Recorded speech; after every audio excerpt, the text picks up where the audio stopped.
redirect walking is a complex problem. Even though the same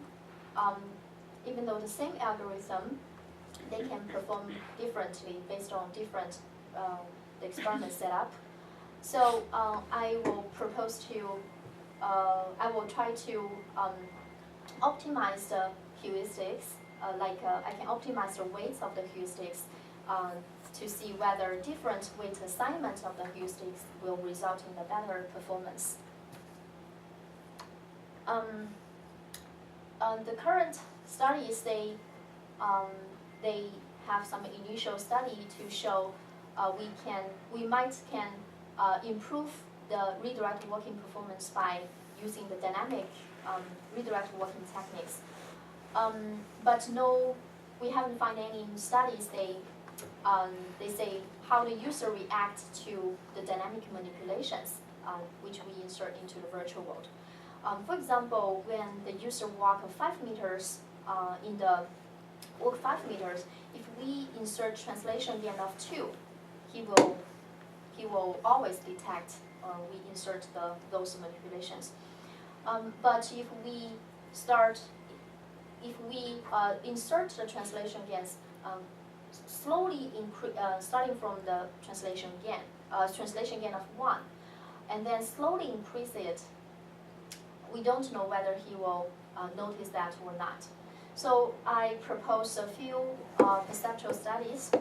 One is study the user's sensitivity to dynamic gains, including the dynamic rotation gains and dynamic translation gains.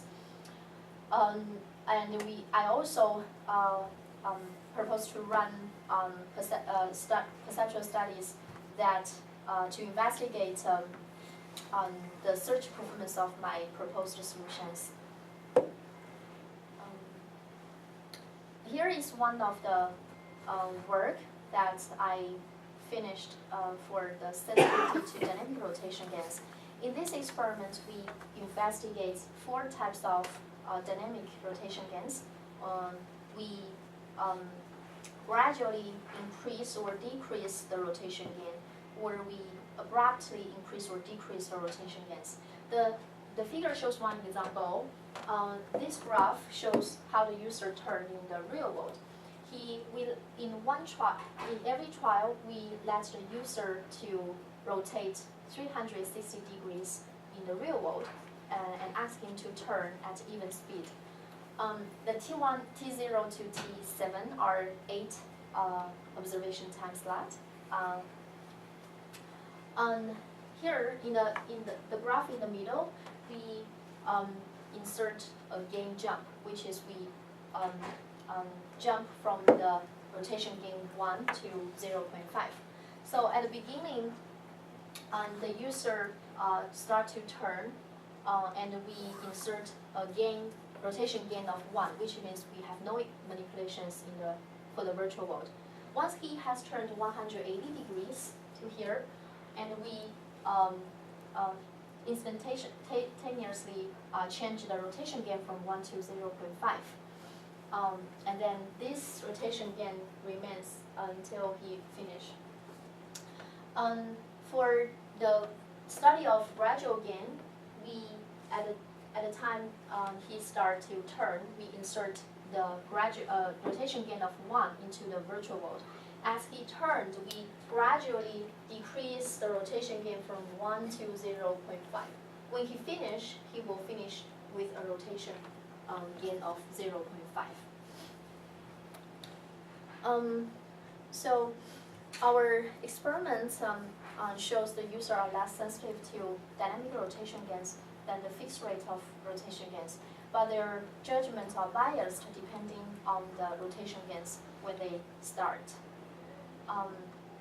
And we also find an interesting result that the gradually changed gains are not significantly different to the users than the abrupt gains changes. Okay, so this study is under Dr. Ku's mentorship, and Dr. Shen also is in my PhD committee professor. He gives me a lot of good suggestions, And I also have some discussion with another professor, Dr. Nilofer, in my department on how to optimize the heuristic weights.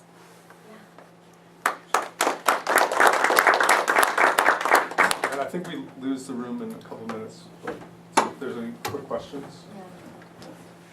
Yes, please. So when you're trying to determine what path they're going to choose in the virtual world, do you do anything that, because we know folks are really, in most virtual environments, they're goal oriented.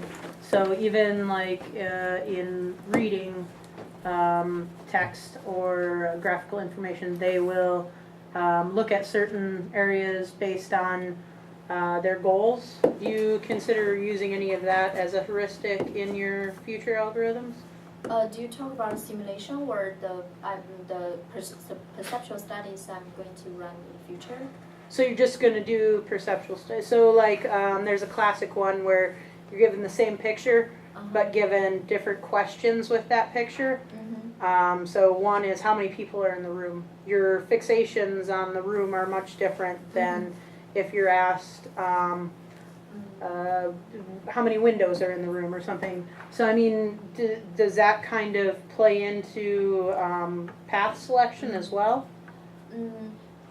In the proposed perceptual study, we want the user to search some targets. Okay. Okay. And we also will check their path for the search path, whether it's efficient or not. Okay. Yeah. And then one other question, do you program in the real world environment, or is that, do your sensors just pick that up? So do you mean? So I use eye tracker. In the eye tracker, it's a stupid machine. I have to tell it exactly where it exists in the world for it to understand what it's looking at. So in your simulations, are you programming in, say, real world obstacles, or do your sensors in the room pick up those real world obstacles and add those to your simulation? Okay, so I probably I will pick a place as the real world track space, right? Right. So I can make it as a graph, so to represent the shape of the real world space.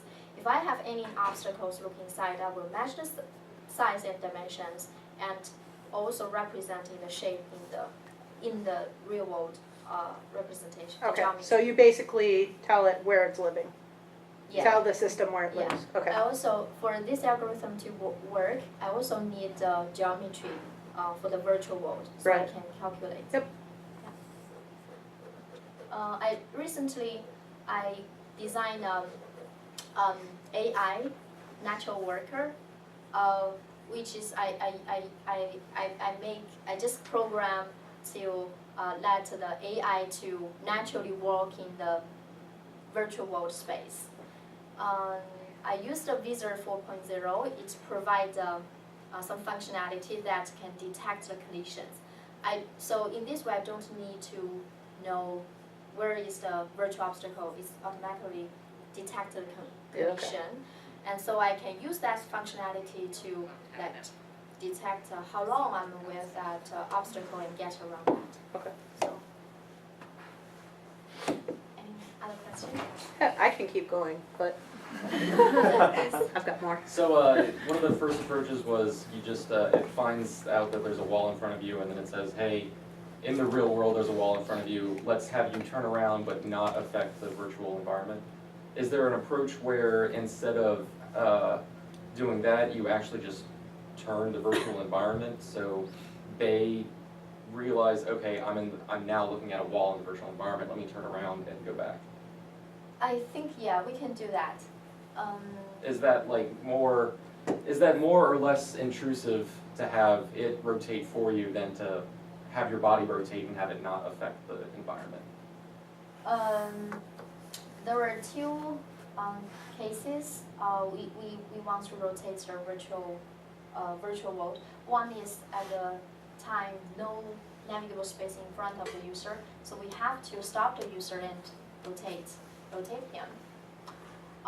then we can use the method you suggested.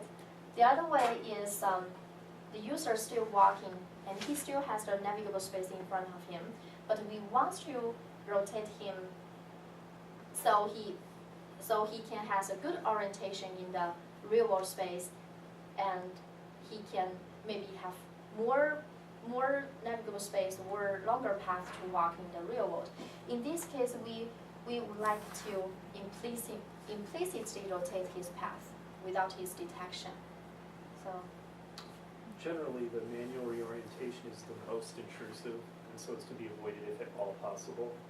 But there are limits even to that. If you were to just suddenly rotate the virtual world 180 degrees out of nowhere, that would actually be even worse. Okay. Yeah, that's what I was Yeah. figuring out. So, okay, go ahead.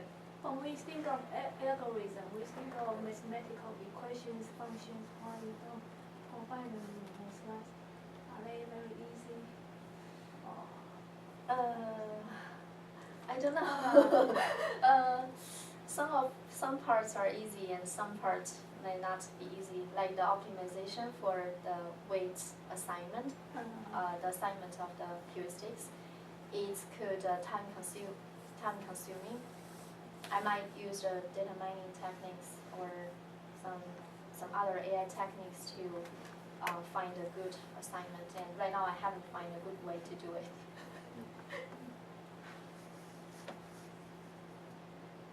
But for the like you said, our current translation game algorithm is quite easy. It's just very simple. Like we just need to calculate the distance, how far he's away from the virtual obstacle and the real obstacle, and match them together. Like we can calculate, we can set a fixed time for the collision time, and then we can calculate the speed for them to walk in the virtual world and the real world. It's not difficult for that. All right, well, thank you. If there's any more questions, you can check